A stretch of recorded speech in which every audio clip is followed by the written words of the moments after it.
Hi, everybody. It is the 1st of April. So, I believe it is appropriate to say something about how we are all continuously fooled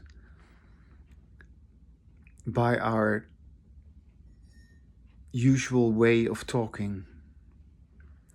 We are all fooled because we do not listen to ourselves. And then, because we do not listen to ourselves, we believe that there is language inside of us. It is an incredible fallacy. The earth is not flat. Diseases were not caused by evil spirits. The earth is not the center of the universe as we once believed or were told to believe. And there is no inner language. There were never any words inside our brain. And the only reason that we supposedly know that we have a mind, that we are thinking, is because we're talking. It's because we are speaking and listening. It's because we are hearing something, because we are reading something, because something was written. So it is always overt language that we're talking about. There is never inner language. There are no sentences in our brain. And there are no pictures in our brain. And we do not move constructs in our brain or hold that thought or something like that. No, it doesn't happen like that. And so on this April Fool's Day, I'm going to read something to you to bring it home, this message that embodied language, what I have, that's where all the fun is. If you listen to yourself, everything falls into place. And there is no mind, your whole problems with all your inner turmoil, it just dissolves. You're happy instantaneously, effortlessly, naturally, because you listen to yourself. And the fact that you haven't done that doesn't mean that it isn't true. The fact that you have refused to do that doesn't mean that it isn't true. And that you're not inclined to do that, it doesn't mean that it isn't true. And perhaps the fact that you are afraid to do that doesn't mean that it isn't true. It is true. In spite of your fear, in spite of your stress, in spite of your frustration and your anger and everything you want to use to sort of defend against the truth that there is no language inside of you. You don't have any thoughts. You don't have any consciousness, as we say. But let's get into my writing so that you can sort of sit back and hear what I have to say about this. Because this is just my introduction that I was just giving. In disembodied language, disembodied language is our usual way of talking in which people do not listen to themselves while they speak. In disembodied language, people say they have an experience. But in embodied language, in which we talk about that experience with ourselves and in which we listen to ourselves while we speak, in embodied language, we are that experience. And there is nothing that separates us from that experience. So did you hear what I was saying? In disembodied language, our usual way of talking in which we do not listen to ourselves, we say we have an experience, but in an embodied language in which we listen to ourselves and in which we talk about our experience, accurately because we listen to ourselves. We are that experience. That's a big difference. The false notion that there is something separate from our experience is obviously created by our usual incorrect use of language, in which we don't listen to ourselves while we speak, and in which the speaker and the listener are no longer experienced as one. Yeah. And you need to talk with yourself about that, to sort of just let yourself know that this is true. You don't need to just listen to my words and take my word for it. No, you need to let yourself know that it is true, and let yourself know that, yeah, you have believed otherwise, but this is the truth. So, the false notion that there is something separate from our experience is, of course, created by our usual way of dealing with language, in which we don't listen to ourselves, which is disembodied language, and in which the speaker and the listener are no longer experienced as one. Yeah, the speaker is the listener. Do you hear me? I am the speaker and I'm also the listener. It's one and the same person. Consequently, we believe we perceive ourselves instead of being ourselves. So there is this false notion of perceiving ourselves. What the hell is that? Perceiving yourself? Yeah, I can see myself in the mirror, or I'm holding this phone in front of me, so I see myself, a picture of myself. That is how I would see myself, but that's overt seeing. There's no seeing myself inwardly. There is no such thing. Doesn't appear. It doesn't make any sense. But we say that, we believe that, we talk like that. It's wrong. It's incorrect. It is stupid. And we have had this stupidity forever. So, April Fools, get with the program. I mean, this is not how language works. There is no inner language. All right. So we believe we perceive ourselves instead of being ourselves. That's a big, big difference. You cannot be yourself if you believe to be yourself. Being yourself is not a belief. Also, we believe in having inner language. Yeah, in disembodied language, everybody is just totally convinced. Oh yeah, what I think is right. We have inner language, and yet this so-called inner language about we are so convinced, it's a non-stop talking. Which when you hear people talk about what they're thinking, it's non-stop talking going on inside of us. Yeah, this chattering mind, this mind just never stops, always busy thinking about something. It's all just fancy. It isn't true. But we all believe that it is true because we have never looked at, or rather, listened to it. Yeah? Because you need to say it in order to be able to hear it. So in the same way that the speaker is, of course, his or her own listener, I am the speaker and I'm also my own listener, so too the perceiver is the same as the perceived. Can you follow? I am the speaker and I'm the listener. I am the perceiver, but I'm also the perceived. Stated differently, there is no speaker separate from a listener, and there is no perceiver separate from what is being perceived. This false notion keeps being created by our disembodied language, in which we unknowingly don't listen to ourselves while we speak. Yeah, it's also that it happens unknowingly. It is our conditioning history, due to which we go through many, many years and years of not listening to ourselves. And then maybe sometimes we start to listen a little bit to ourselves, not really consciously, not really deliberately, not really continuously, not really skillfully. Maybe sometimes it just happens accidentally, briefly, and then it's gone again. And so that's all we do. We're so stupid when it comes to our dealing with language.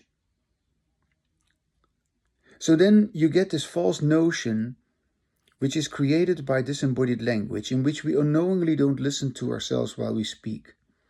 And then the perceiver is separate from the perceived. Yeah, there is an inner and an outer environment. However, if we spend time talking out loud alone with ourselves, it becomes very apparent immediately that our presumed separation from our own experience always involves our overt language. So when you begin to talk about what you are supposedly going through, or what you are perceiving, or what is going on in the world, or whatever it is that attracts your attention, when you talk with yourself about that, it is obviously that you're saying something. It's obvious that you are hearing something. It's obvious that now you are dealing with overt language. You're not talking about your mind. No, you're talking about what you're saying. You're talking about what you're hearing. So, yeah, if you spend time talking out loud alone with yourself, that's what I suggest you should do, because otherwise you will never get to your embodied language. It becomes very apparent immediately, effortlessly, naturally, that the separation from your own experience, because you feel separate from your experience, how can it be? How can you be separate from your experience? It's an imagination that you are separate from your experience. But you believe that you're separate from your experience. You feel divided, you feel distracted, you feel all knotted up or whatever. You're not knotted up. You're not separate from your experience. You're not fragmented. When you listen to yourself while you speak, when you start to talk, you hear yourself. And you know that you're dealing with overt language, not with a mind, not with what you are thinking. There's no such thing. You're saying something. You're hearing it. It's overt language, not inner language. Moreover, what we call consciousness or awareness of our so-called experience, because whatever we then are conscious of or aware of, that is what we call our experience. But what is this consciousness? This consciousness is always representing the fact that we imagine ourselves to be separate from our experience. Isn't that weird? So when you say you're conscious of an experience, you are actually imagining that you're separate from that experience. In other words, there exists no such thing as consciousness. It just doesn't exist. It's just a fabrication by the way in which we talk. Just like mental health. What the hell is that? There doesn't exist. There is the correct way of dealing with language. That's a real thing. But mental health doesn't exist. That's why there's so much madness, because we're dealing so incredibly stupid with our language. In any case, when you actually begin to talk out loud with yourself, it becomes clear that what you call your mind or your consciousness is all just imagination. It separates you from your experience. And there is no such thing as consciousness. When you begin to talk out loud with yourself, you don't give a damn about consciousness or not. You're just saying what you are able to say. You are just speaking. You're not speaking your mind. No, you're saying what you want to say. You're saying what you want to hear. That's something totally different. So surely it is only this, the fact that that consciousness doesn't exist, the fact that consciousness doesn't exist is only acknowledged if we have embodied language. Stated differently, in embodied language, we are always right about ourselves. Now, that's a funny one. In embodied language, in which you listen to yourself and in which you talk with yourself about what's going on with you, according to you, in the way that you are able to understand it, in the way that you are able to deal with it, you're always right. Because how else can you talk about it? How else can you let yourself know that, I feel this way, or it is that, or it is so and so. So in embodied language, when you begin to listen to yourself, hear yourself, you hear your own sound. You are talking with yourself out loud. It is overt. you're always right. And because you hear yourself, you tap into your own well-being. So regardless of whether of course, initially when you first take your first steps in embodied language, you are still dealing with recovery, so to speak, from disembodied language. This is inevitable. Yeah, we have been involved in disembodied language, and so when you first begin to listen to yourself, you realize like, oh my goodness, this is totally different. This is totally different. Now I'm hearing myself. Now I'm really talking with myself. And yeah, there's emotion involved, of course. There's sadness, there's loss. There's the sadness of not having been able to connect with yourself before in disembodied language. You were out of touch with yourself. And it has been going on for a long time. So, yeah, so maybe you cry. Maybe you feel sad. But that sadness, even though it may be there, it is good, it is beautiful, it is healing. You need to feel that because it's real. Now you feel good about that sadness. You are healing.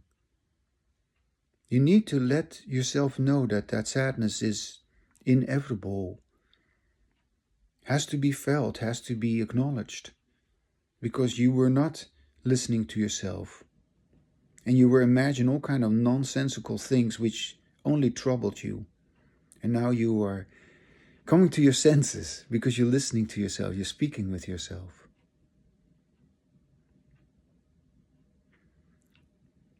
So regardless of whether you feel happy, sad, stressed, calm, angry, confused, distracted, once you begin to talk about your disembodied language with your embodied language, your language is exactly what you experience.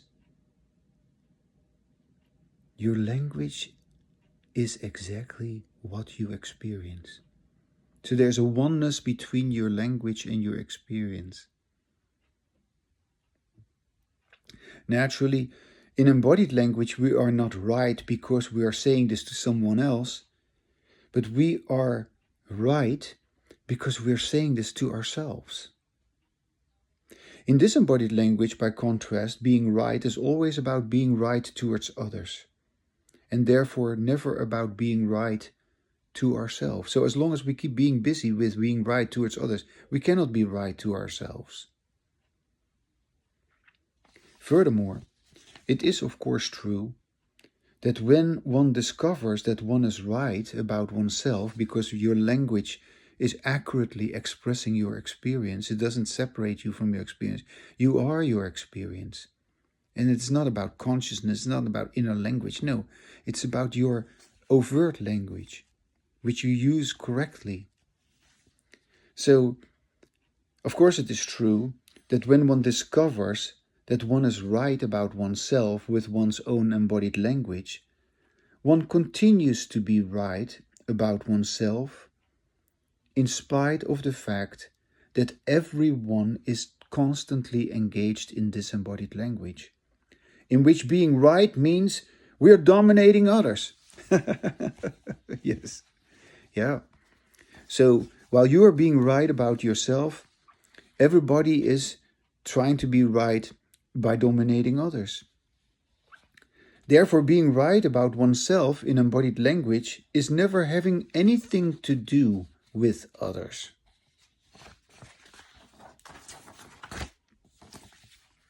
However, although one doesn't interfere with others, although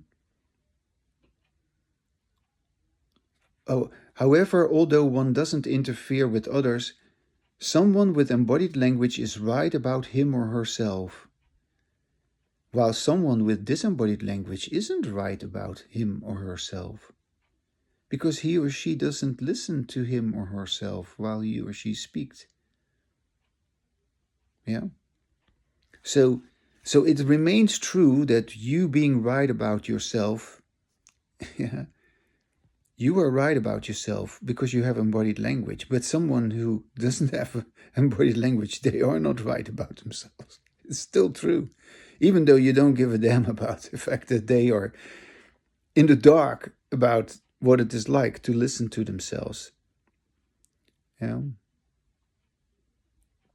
So simply put, embodied language and disembodied language is the real difference between what we used to call right and wrong. And this is proved by the fact that if one listens to oneself while one speaks and when one continues with one's embodied language, one just keeps on experiencing positive outcomes, while the exact opposite is of course true for disembodied language. Certainly, what we consider to be positive outcomes, desirable results, what we consider to be, good outcomes in disembodied language is an entirely different matter than what we consider to be positive outcomes in embodied language.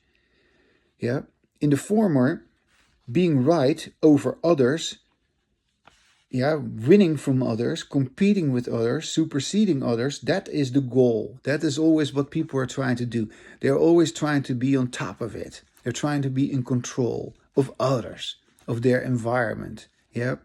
They are also in control of their language with others. So they are dominating the conversation, or they are demanding the attention in one way or another.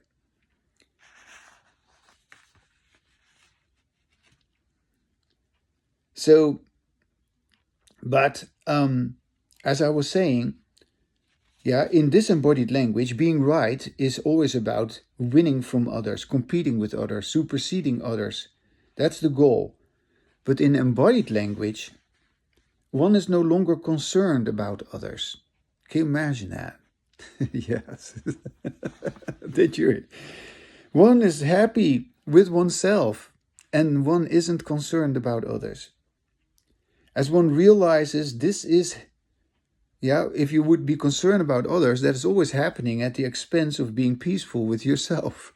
So you are sacrificing your own peace by being busy with other people. Yeah. And you can call this selfish. You can of course blame me or blame anyone for being selfish, but no, this is about staying with yourself and being true to yourself and having boundaries so that you can live a happy life and that you're not constantly dragged into the misery of others. Yeah, okay.